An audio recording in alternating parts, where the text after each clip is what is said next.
Good morning. Can I ask you some question?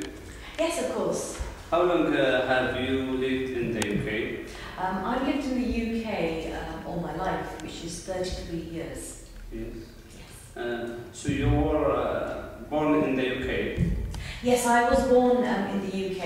My parents originally come from Pakistan. They were born and brought up in Pakistan. They moved here in the 1970s, and I was born here in 1975. Yes. So, yes. Thank you. What's life like in the UK as a British Asian? What's life like as a British Asian? It was quite difficult when I was growing up because I was between two cultures. I had the Asian culture, at home, and then the English culture at school and outside with my friends. So sometimes it was quite difficult. I didn't always feel that I belonged in either one place or the other. I felt like I was somewhere lost. But as I got older and I found out more about myself and I established my own identity, it became easier. So now there are no difficulties because I'm me. I don't really care about the fact that I'm Asian or if I'm English or whatever. I'm just me as a person. So it's got easier now, definitely. What is the most difficult part?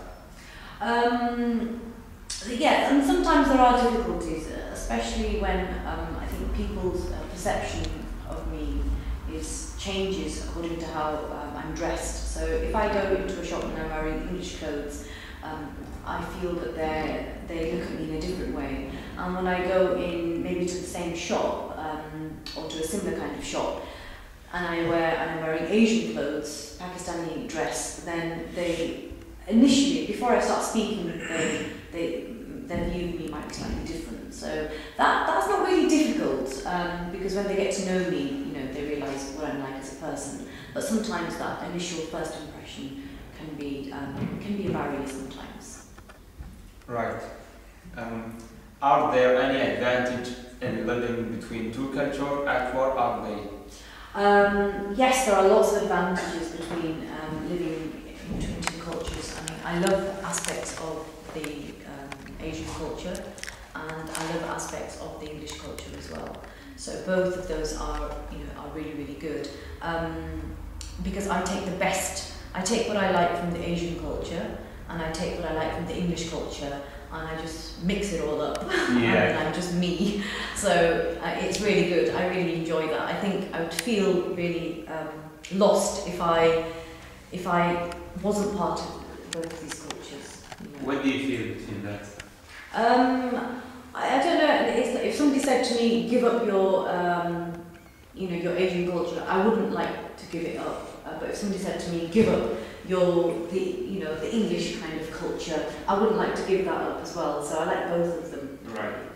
Is English your first language? No, English isn't actually my first language, or wasn't. My mother tongue is Punjabi, so I learned Punjabi at home first, and then I learned English after that, and then I learned Urdu as well. So I can speak 3 languages, but English wasn't. Although at the moment I would say I'm bilingual basically. I can speak, I'm multilingual. I can speak 3 languages, but English wasn't the language that I learned first. So from that point of view, it wasn't really my first language. Is it good to be able to speak more than one language? Yes, it's fantastic. It's really good. It's good because I can do it without thinking because it's just natural. It's quite good because if we have something private that I want to talk about, then I can speak in English or I can speak in Punjabi or Urdu, and I can communicate with different people as well. Yeah. So it's really good.